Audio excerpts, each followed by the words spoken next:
अब हाम्रो एकाइ 4 चौथो पाठ हाम्रो बुकको यसमा ताप भन्ने पाठ रहेको छ। यो मैले भनिहालेँ अलिकति छोटो लेसन हो हैन, यसमा त्यति धेरै कुराहरू छैन। पहिला यसमा अलि धेरै कुराहरू थिए भने केही पोर्सन यो पाठको केही पोर्सन विगत केही वर्षदेखि हटाएको पनि छ। त्यसले गर्दा अहिले पढ्नलाई अलिकति सजिलो छ। न्युमेरिकल अथवा यसमा हिसाब गरेर मिलाउनु पर्ने क्वेशनहरू पनि आउँछन्। आज पहिलो दिनको क्लास भएकोले हामीले अलिकति इन्ट्रोडक्सन र थोरै पोर्सन मात्र आज हामीले हेर्छौँ। सबैजना तयार हुने है त। सरी। अब यो ताप भन्ने पाठ हाम्रो बुकमा हेर्ने हो भने एकाइ 4 पेज नम्बर 45 मा छ है त। 45 मा हेर्नु होला।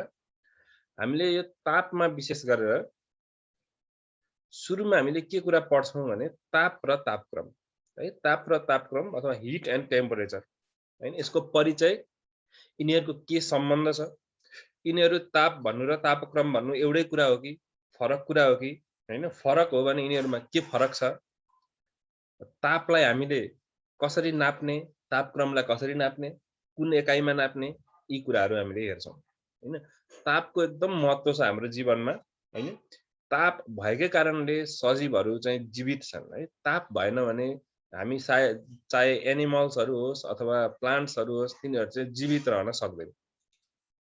पृथ्वीमा जीवन सम्भव हुनुको एउटा मूल कारण मध्येमा एउटा कारण चाहिँ ताप पनि हो हैन। पृथ्वीमा एउटा फेभरेबल टेम्परेचर, फेभरेबल तापक्रम भएको कारणले नै हैन, उपयोगी अथवा उपयुक्त किसिमको तापक्रम भएकोले नै जीवन सम्भव भएको हो। अरू धेरै कुरा तापले गर्दा नै सम्भव भएको हुन्छ। ताप र तापक्रमको विषयमा हामी पहिला पढ्छौँ। त्यसपछि हामीले तापक्रम मापन यन्त्र है, जसलाई हामी बोलीचालीको सजिलो भाषामा थर्मोमिटर भनेर भन्छौँ। थर्मोमिटर र यसको बनावट है। थर्मोमिटर कसरी बनेको हुन्छ, यसले कसरी काम गर्छ, थर्मोमिटर भित्र के राखेको हुन्छ, कसरी बनाइन्छ, यसले तापक्रम कसरी नाप्ने, यो कुरा हामी पढ्छौँ। र थर्मोमिटर पनि विभिन्न प्रकारका हुन्छन्। हामीले अहिले त अब कस्तो छ भन्दाखेरि अहिले समय पनि त्यस्तै आएको छ। थर्मोमिटरको व्यापक प्रयोग हुन्छ अहिले। हामी पनि स्कुल कहिलेकाहीँ गयौँ भने हाम्रो टेम्परेचर नापिन्छ नि, हामीलाई थाहा छ हैन। भने थर्मोमिटर विभिन्न प्रकारका हुन्छन्। त्यो बाहेक मान्छेको शरीरको तापक्रम नाप्नेदेखि बाहेक अरू थर्मोमिटरहरू पनि हुन्छन्। जस्तो वातावरणको तापक्रम नाप्न पर्यो भने पनि थर्मोमिटरको प्रयोग हुन्छ हैन। हामीले समाचारहरूमा सुन्छौँ कहिलेकाहीँ आजको दिनभरिको तापक्रम, अधिकतम तापक्रम यति भयो, न्यूनतम तापक्रम यति भयो, अथवा म्याक्सिमम टेम्परेचर र मिनिमम टेम्परेचर समाचारहरूमै भनिरहेको हुन्छ हैन। त्यो कसरी मापन हुन्छ त, अथवा कस्तो प्रकारको थर्मोमिटर प्रयोग हुन्छ, त्यो हामीले हेर्छौँ। विभिन्न प्रकारका थर्मोमिटरहरू प्रयोगशालामा हामी गयौँ भने हामीले अलि लामो खालको थर्मोमिटर देख्छौँ। अस्पतालमा गयौँ भने अलिक छोटो थर्मोमिटर देख्छौँ हामीले, हाम्रो शरीर नाप्ने, हाम्रो शरीरको तापक्रम नाप्ने हैन। आजभोलि चाहिँ थर्मल गन भन्छौँ हामीले, परबाटै नछोइकन तापक्रम नाप्ने थर्मोमिटर पनि देख्छौँ। यसको विषयमा हामीले पढ्छौँ। त्यसपछि विशिष्ट ताप धारण क्षमता भन्ने एउटा एकदम महत्त्वपूर्ण टपिक हामीले पढ्छौँ यहाँनिर, स्पेसिफिक हिट क्यापासिटी भन्ने। स्पेसिफिक हिट क्यापासिटीले चाहिँ जेनरली के कुरालाई रिप्रेजेन्ट गर्छ भने कुनै वस्तु कतिको छिटो तात्छ र कतिको ढिलो, कतिको छिटो सेलाउँछ है। अलि डिटेलमा चाहिँ हामी अलि पछि पढौँला। अहिले थोरै जानकारी मात्र दिन्छु। जस्तो हामी मरुभूमिमा गयौँ भने मरुभूमिमा चाहिँ नि बालुवा हुन्छ धेरै। बालुवाको गुण कस्तो हुन्छ भने छिटै तात्ने र छिटै सेलाउने हुन्छ। एउटा एकैछिन ततायो भने पनि एकदम तातो भइहाल्छ बालुवा चाहिँ। त्यही भएर मरुभूमिमा हामीलाई थाहा छ एकदमै गर्मी हुन्छ दिउँसो चाहिँ, र फेरि राति चाहिँ एकदमै चिसो हुन्छ। किनभने बालुवा यस्तो छ कि छिटै तात्छ र छिटै सेलाउँछ। अब किन छिटै तातेको र किन छिटै सेलाएको भन्दाखेरि त्यसलाई चाहिँ यो विशिष्ट ताप धारण क्षमताले परिभाषित गर्छ है। त्यो कुराको कारण चाहिँ यो टपिकमा हामीले भेट्छौँ, विशिष्ट ताप धारण क्षमता। यसमा केही न्युमेरिकल्सहरू, हिसाबहरू पनि आउँछन्, त्यो हामीले हेर्छौँ। र अन्तिममा ताप समीकरण भन्ने, हिट इक्वेसन भन्ने यो के हो हामीले हेर्छौँ हैन। यसमा पनि महत्त्वपूर्ण कुराहरू छन्। जस्तो कुनै तातो र चिसो वस्तुलाई एकै ठाउँमा हामीले राख्यौँ भने तापको प्रसार कसरी हुन्छ, तातो वस्तुबाट चिसो वस्तुतिर ताप सरेर जानु पर्यो, कसरी सरेर जान्छ भन्ने कुरा हामीले हेर्छौँ। अथवा भनौँ न, हामी चाहिँ जाडो सिजनमा, विन्टर सिजनमा हैन, बिहानको सम्झौँ ओछ्यानमा हामी सुतिरहेका छौँ, बडो न्यानो भएको छ हामीलाई हैन। अनि अब बिहान उठ्न पर्यो, हामीले ब्ल्याङ्केटबाट बाहिर हामी निस्क्यौँ भने हामीलाई एकदम चिसो फिल हुन्छ कोठामा है। र अब मर्निङ वाक हामी गयौँ भने बाहिरको इन्भाइरोमेन्ट झन् चिसो छ, अझ हामीलाई चिसो हुन्छ। र फर्केर फेरि त्यही रुममा आयो भने अब तातो हुन्छ फेरि। अघि जुन रुम चिसो भइरहेको थियो अहिले त्यही रुम तातो फिल हुन्छ। किन यस्तो भइरहेछ, यसको कारण के होला? हामी ताप समीकरणमा अलिकति यसको विषयमा पनि छलफल गर्छौँ है। यी सबै कुराहरू मिलेर यो ताप भन्ने लेसन चाहिँ बनेको छ। ठिक छ। सुरुमा मैले भने जस्तै ताप र तापक्रमको विषयमा हामीले पढ्छौँ। अब पहिला कुरा त यो ताप भन्ने पाठ चाहिँ हामीले योभन्दा अगाडिको क्लासहरूमा पनि पढेको होला। तर जसरी हामीले तापलाई बुझेको थियौँ अथवा जसरी हामीले तापलाई अथवा तापक्रमलाई परिभाषित गर्थ्यौँ नि योभन्दा अगाडिको क्लासमा, त्यसमा अब केही मोडिफिकेसन ल्याउनुपर्छ है, केही नयाँ कुरा राख्नुपर्छ। अब हामीले hit is the form of energy which produces in us the sensation of warmth, अथवा ताप भनेको हामीलाई न्यानो महसुस गराउने एक प्रकारको ऊर्जा हो भनेर पढेको छौँ भने अब त्यसलाई अलिकति हामीले फरक रूपमा यहाँ ग्रेड 10 मा चाहिँ परिभाषित गर्छौँ है। ताप भनेको के हो भनेर हामीले अलिक फरक तरिकाले बुझ्ने कोसिस गर्छौँ। तापक्रम पनि त्यसै गरी फरक तरिकाले बुझ्ने कोसिस गर्छौँ है। कसैले मलाई भन्न सक्नुहुन्छ ताप भनेको के हो भन्दाखेरि आजसम्म हामीले के भन्ने गरेका थियौँ? व्हाट इज हिट भन्यो भने के भन्ने गरेका थियौँ? कसैलाई थाहा छ भने भन्नुहोस् त।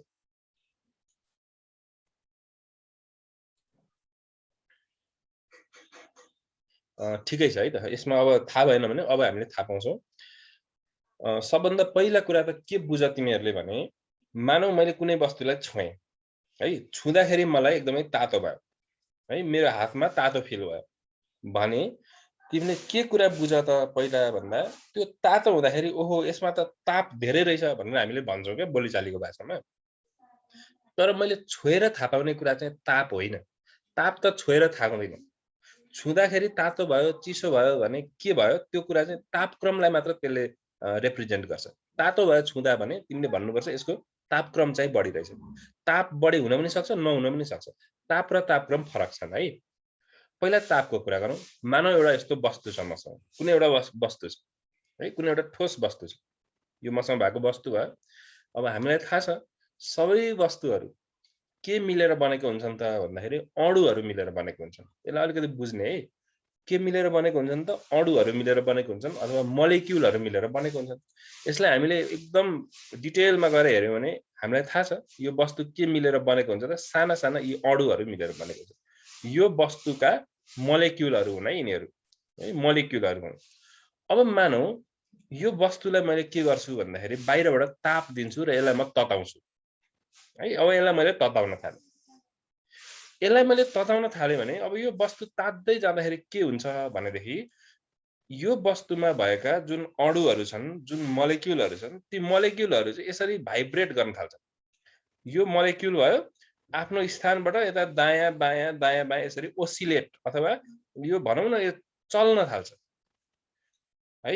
प्रत्येक अणुहरू यसरी चल्न थाल्छ। जति बढी ताप दिन्छौ त्यति यसको चाल वृद्धि हुँदै जान्छ। जति यसमा दिने ताप तिमीले घटाउँछौ त्यति नै यो अणुमा भएको चाल चाहिँ घट्न थाल्छ है। हामीले के बुझ्यौँ भने कुनै पनि वस्तुलाई तताउँदाखेरि, कुनै पनि वस्तुमा ताप दिँदाखेरि त्यसमा भएका अणुहरूमा के परिवर्तन आउँदो रहेछ भने अणुहरू चाहिँ चल्न थाल्दो रहेछ हैन। आफ्नो स्थानबाट दायाँ बायाँ यिनीहरू हल्लिन थाल्दो रहेछन्, मोसनमा आउँदो रहेछन्। अब कुनै पनि वस्तु मोसनमा छ, चालमा छ भने चाहे त्यो जुनसुकै वस्तु होस्, त्यो वस्तुमा एउटा शक्ति हुन्छ। चल्ने बित्तिकै त्यो वस्तुमा कुन शक्ति हुन्छ भन्नुहोस् त ल? गति शक्ति हुन्छ। कुन शक्ति हुन्छ त्यसमा? यो त थाहा छ नि त हामीलाई, काइनेटिक एनर्जी हुन्छ। कुनै पनि वस्तु यदि चालमा छ भने त्यसमा कुन शक्ति हुन्छ? त्यसमा हुन्छ गति शक्ति अथवा काइनेटिक एनर्जी हुन्छ। भनेदेखि यी जुन अणुहरू चालमा आए यिनीहरूमा पनि त गति शक्ति होला। यसमा आफ्नै गति शक्ति, यसको गति शक्ति, यसको गति शक्ति, प्रत्येक अणुको आफ्नो गति शक्ति हुने भयो। जति तिमीले तताउँदै जान्छौ यिनीहरूमा गति शक्ति चाहिँ बढ्दै जाने भयो। अब यो वस्तुमा भएका सबै अणुहरूको गति शक्तिलाई तिमीले जोड्यौ भने जुन योगफल आउँछ नि, मानौ यो वस्तुमा उदाहरणको लागि है, मानौ यो वस्तुमा 100 वटा अणुहरू रहेछन्। हुन त धेरै हुन्छन्, मैले उदाहरणको लागि 100 भने। र एउटा अणुमा 5 जुल गति शक्ति रहेछ भनेपछि टोटल जोड्दाखेरि कति आउँछ होला? एउटा वस्तुमा एउटा अणुमा 5 जुल इनर्जी, जम्मा जम्मै अणुहरू कतिवटा? 100 वटा। कति आउँछ होला त टोटल भन्दाखेरि 500 जुल आउँछ होला हैन? यो 500 जुल नै के हुन्छ त भन्दाखेरि यो वस्तुको ताप शक्ति हो। अर्थात् कुनै वस्तुको ताप शक्ति भनेको के हो त? वस्तुमा भएको ताप शक्ति भन्दाखेरि यसमा भएका अणुहरूको गति शक्तिलाई जोड्यो भने जुन योगफल आउँछ त्यो नै के हो भने यो वस्तुमा भएको ताप शक्ति हो। काइनेटिक इनर्जीलाई जोड्ने, सबै मोलेक्युलको काइनेटिक इनर्जीलाई जोड्ने र जुन टोटल आउँछ त्यसलाई नै हामी के भन्छौँ भने हिट इनर्जी भन्छौँ है। अबदेखि हामीले हिट इनर्जीलाई कसरी परिभाषित गर्नु पर्यो त भन्दाखेरि यसरी, पदार्थमा भएका अणुहरूको कम्पनबाट, कम्पन है, अघि मैले त्यो शब्द भनिन, कम्पन, यो वस्तुलाई तताउँदै जाँदा अणुहरूमा कम्पन आयो, त्यो कम्पनमा गति शक्ति छ, त्यो गति शक्तिको योगलाई अथवा योगफललाई नै हामी के भन्छौँ त? ताप शक्ति भन्छौँ।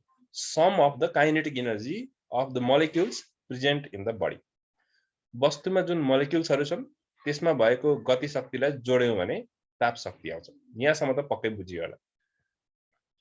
तापको कुरा गरे, मैले तापक्रमको कुरा गरेको छैन। ताप भनेको त्यो। ताप भनेको एक प्रकारको ऊर्जा हो, इनर्जी हो, र इनर्जी हुने बित्तिकै यसको एकाइ के हुन्छ त भन्दाखेरि जुल हुन्छ।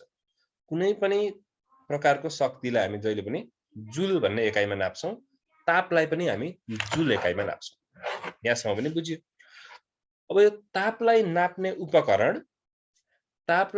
उपकरण चाहिँ के हो त भन्दाखेरि कतिजनालाई थर्मोमिटर जस्तो लाग्ला, तर थर्मोमिटर होइन है। थर्मोमिटरले त हामी के नाप्छौँ त? तापक्रम नाप्छौँ। ताप नाप्ने उपकरणको नाम हुन्छ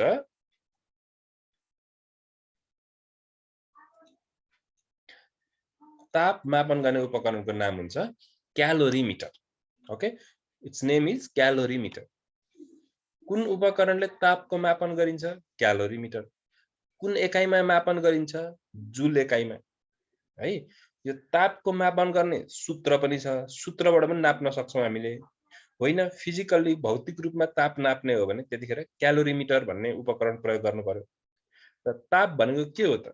कुनै वस्तुमा कति ताप शक्ति छ त्यो कुरा के हो भन्दाखेरि त्यसमा भएका अणुहरूको जुन गति शक्ति छ त्यो सबै अणुको गति शक्तिलाई हामीले जोड्यौँ भने कति आउँछ टोटल, त्यसलाई नै हामी के भन्छौँ त भन्दाखेरि ताप शक्ति भन्छौँ। ठिक छ, अगाडि बढौँ है त। अब ध्यान दिएर हेर्नु होला, यहाँ एउटा कुनै वस्तु छ। अब हामीलाई थाहा छ जुनसुकै वस्तु पनि के मिलेर बनेको हुन्छ त? अणुहरू मिलेर बनेको हुन्छ। अब म तिमीहरूलाई यो वस्तुको अणु देखाउँछु है त, कस्तो अणुहरू मिलेर बनेको छ। यो वस्तु चाहिँ यी अणुहरू मिलेर बनेको रहेछ। ल भन्नुस् त कतिवटा अणुहरू रहेछन् यो वस्तुमा? एकचोटि काउन्ट गरेर भन्नुस् न। How many molecules? 15 वटा मोलेक्युलहरू रहेछन्। अणुको संख्या 15 रहेछ। अब म के गर्छु भने यो वस्तुलाई चाहिँ तताउँछु है, हिट गर्छु यसलाई। मैले हिट गरेपछि के हुन्छ त? यो वस्तुको अणुहरूमा कम्पन आउन थाल्छ हैन। जुनसुकै वस्तुलाई पनि तताउँदाखेरि हुने त्यही हो। यो पनि यसमा पनि कम्पन आयो, अर्को अणुमा पनि कम्पन आयो। यहाँ भएका सबै 15 वटै अणुहरूमा के आयो त भन्दाखेरि कम्पन आयो। कम्पन आउन थाले, यसरी भाइब्रेट हुन थाले यिनीहरू। कम्पन आउने बित्तिकै यिनीहरूमा अब गति शक्ति आयो हैन। चलेपछि त गति शक्ति आउँछ नि त, सबैमा गति शक्ति आयो। अब मानौ गति शक्ति कति आएछ त प्रत्येक अणुमा भन्दाखेरि 2 जुल आएछ। प्रत्येक अणुमा गति शक्ति कति आएछ? 2 जुल है। अब प्र्याक्टिकल्ली के हुँदैन त भन्दाखेरि फेरि सबैमा बराबरी गति शक्ति चाहिँ आउँदैन। मानौ यो आगोकै छेउमा भएको अणुमा अलिक बढी भाइब्रेसन भयो होला, अलिक टाढा हुनेमा अलिक कम भाइब्रेसन भयो होला, तर औसत रूपमा एभरेजमा सबै अणुमा मानौ अहिलेको लागि कि 2 जुल ऊर्जा चाहिँ आएछ। ल अब तपाईहरुले सोचेर भन्नुस् ताप शक्ति कति होला? यहाँसम्म पढेको नलेजको आधारमा यसको ताप शक्ति कति होला? ल भन्नुस्। 30 जुल। 30 जुल भन्नुभयो, त्यो ठिक हो। अरूलाई कसैलाई केही फरक लागेछ? 30 जुल चाहिँ एकदम करेक्ट आन्सर भयो। किन 30 जुल हो त भन्दाखेरि ताप शक्ति भनेको नै वस्तुमा भएका अणुहरूमा भएको गति शक्तिको योगफल हो नि त। प्रत्येकमा 2 जुल छ, 2 2 2 गर्दै जाने हो भने जोड्दाखेरि 15 वटामा कति हुने भयो त 30 जुल हुने भयो अफ कोर्स। त्यसकारण यो वस्तुमा भएको ताप शक्ति 30 जुल भयो, यसमा कुनै डाउट भएन। अब कुनै वस्तुमा भएको ताप शक्ति चाहिँ कुन कुरामा निर्भर गर्छ होला त? एकचोटि सोचौँ है त। मानौ यहाँ यदि 15 वटा अणु नभएर 20 वटा अणु भइदिएको भए, 15 वटा नभएर 20 वटा अणु भइदिएको भए, अब भन्नुस् त कति हुन्थ्यो ताप शक्ति? 20 वटा भइदिएको भए 40 अथवा 20 वटा नभएर यो 5 वटा पनि हटाइदिउँ, यदि 10 वटा मात्रै अणु भएको भए त्यतिखेर चाहिँ कति हुन्थ्यो त ताप शक्ति? 20 जुल मात्रै हुन्थ्यो। अर्थात् वस्तुमा कतिवटा अणुहरू छन् त्यो कुरामा निर्भर गर्दो रहेछ ताप शक्ति। कतिवटा अणु छन् त? अणुहरू धेरै भयो भने ताप शक्ति पनि धेरै, अणुहरू थोरै भयो भने ताप शक्ति पनि कम है। यो कुरा बुझ्ने इम्पोर्टेन्ट छ। जति अणुहरूको संख्या धेरै भयो अथवा जति ठुलो वस्तु भयो, ठुलो वस्तु भएपछि त अणु धेरै हुन्छ नि त। धेरै अणु भएपछि ताप शक्ति पनि के हुन्छ? धेरै हुन्छ, किनभने जोड्ने हो। अनि अर्को कुरा चाहिँ अब मानौ यो हिटको फ्लेमलाई तिमीले अलि बढाऊ हैन, यो फ्लेम बढायो भने यिनीहरुको कम्पन पनि बढ्छ। अब 2 जुलबाट 5 जुल भएछ, 2 जुलबाट 5 जुल गति शक्ति भयो भने अब तिमीले जोड त 5 5 5 गर्दै जोड्दै गयो भने त्यतिखेर 75 जुल हुन्छ ताप शक्ति। अर्थात् यो अणुहरुमा भएको गति शक्ति बढ्यो भने पनि ताप शक्ति बढ्दो रहेछ। एउटा अणुको संख्या बढ्यो भने बढ्दो रहेछ ताप शक्ति। अर्को यो अणुमा भएको गति शक्ति बढ्यो भने पनि ताप शक्ति बढ्दो रहेछ। हाम्रो क्वेशन के थियो त? वस्तुमा भएको ताप शक्ति कुन कुरामा निर्भर रहन्छ? दुईटा कुरामा निर्भर रहँदो रहेछ। के? एउटा वस्तुमा रहेका अणुहरूको संख्या, दोस्रो त्यो अणुमा भएको गति शक्ति हैन। वस्तुमा भएको तापको परिमाण निम्नलिखित दुई कुरामा निर्भर रहन्छ। एउटा पदार्थमा रहेका अणुहरूको संख्या है, अर्थात् कहिलेकाहीँ त्यसलाई हामी पदार्थको पिण्ड पनि भन्छौं। अर्को अणुहरूको औसत गति शक्ति। गति शक्ति बढ्यो भने पनि त्यसमा तापको मात्रा चाहिँ बढ्छ।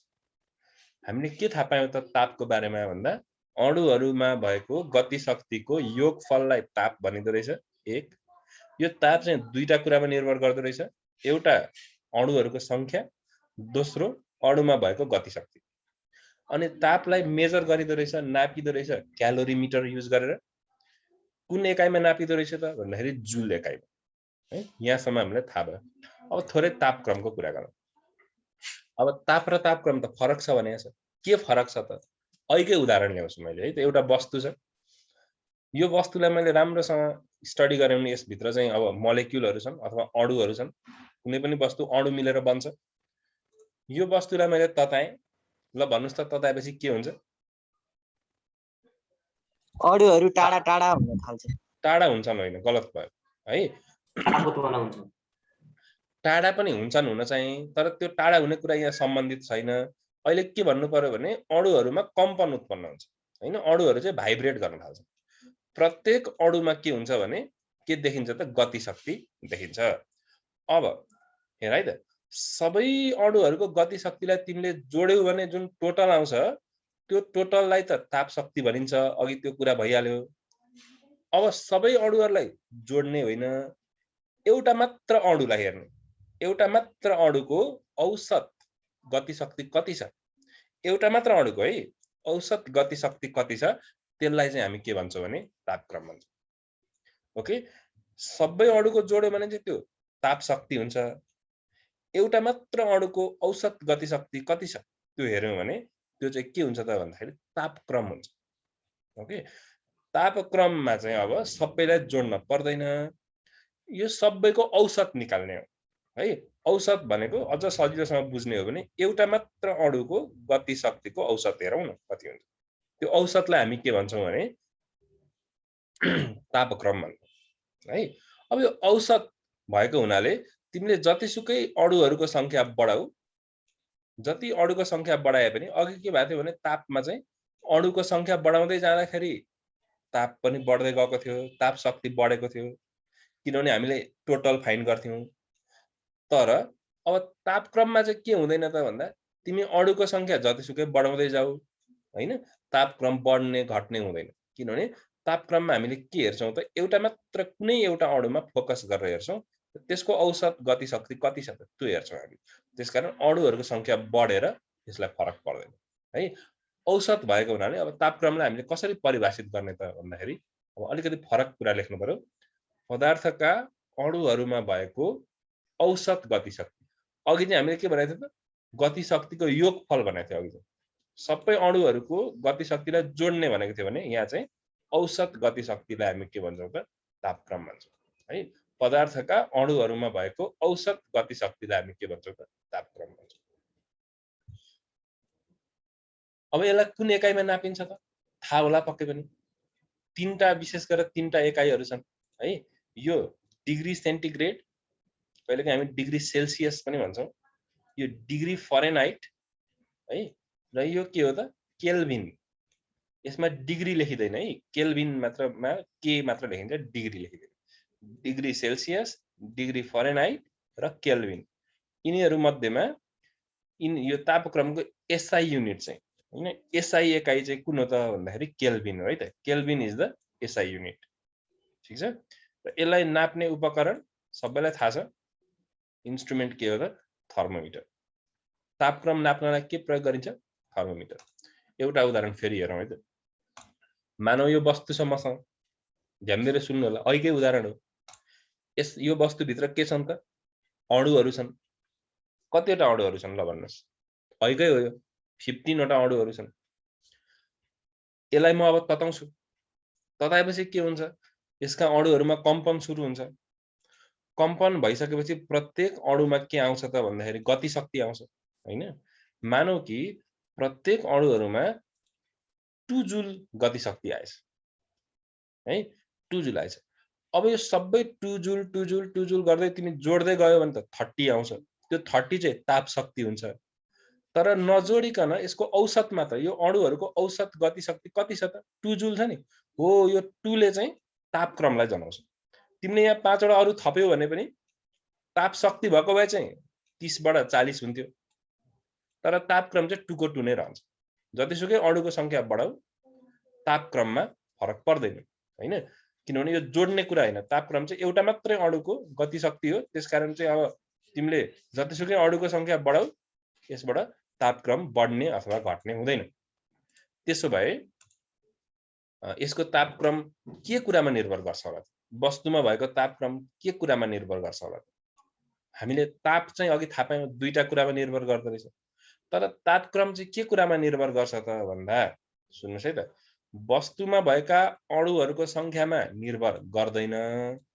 तिमीले अणुको संख्या बढाउँदा तापक्रम बढ्ने होइन, घटाउँदा घट्ने होइन। तर यो फ्लेमलाई तिमीले बढायौ भने, अलि तातो बढायौ तिमीले, फ्लेमलाई बढायौ भने के हुन्छ भन्दा यसको कम्पन पनि बढ्छ हैन, कम्पन पनि बढ्छ। अघि थियो गति शक्ति 2 जुल, अब मानौ गति शक्ति चाहिँ 5 जुल होला बढेर। त्यतिखेर औसत यदि ताप गति शक्ति 5 जुल भयो भने अब यसको तापक्रम पनि कति हुने भयो त 5 हुने भयो उदाहरणको लागि। यसको मतलब हो यदि हामीले ताप जुन दिइरहेको छ वस्तुमा भएको ताप त्यो बढायौं भने तापक्रम पनि बढ्दो रहेछ। अथवा यो वस्तुमा भएका अणुहरूमा गति शक्ति बढ्यो भने तापक्रम पनि बढ्दो रहेछ। गति शक्ति बढ्दा चाहिँ तापक्रम बढ्छ, अणुको संख्या बढाएर चाहिँ तापक्रम बढाउन सकिन्छ है। ल भन्नुस् त तापक्रम के कुरामा निर्भर गर्दो रहेछ? कसले भन्न सक्छ? अणुहरूको गति, अणुहरूको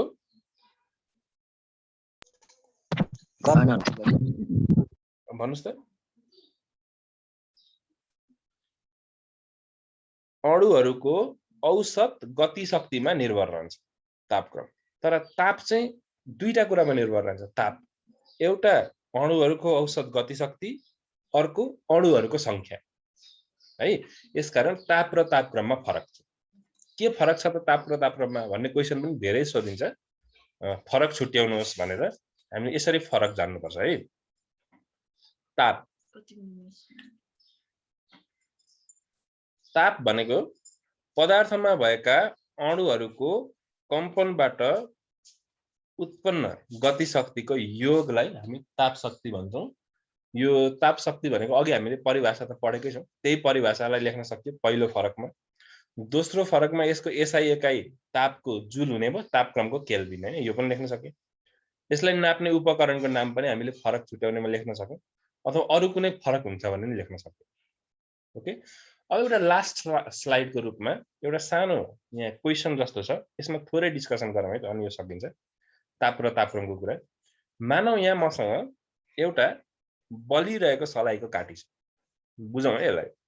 के छ मसँग बलिरहेको सलाइको काटी छ, त यहाँ एउटा पानीको ड्रम छ, यसमा चाहिँ मैले मन तातो पानी राखेको। मन तातो भनेको बुझिन्छ नि, ल्युक वार्म वाटर भनेको जसलाई अलिअलि तातेको छ, छुन सकिन्छ है, छुन सकिन्छ, ठिक्कको अलिअलि तताको पानी छ।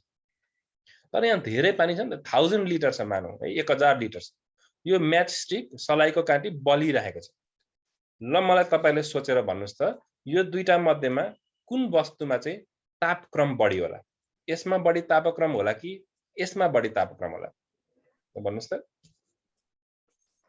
मन तातो पानीमा बढी तापक्रम होला। गलत भयो है।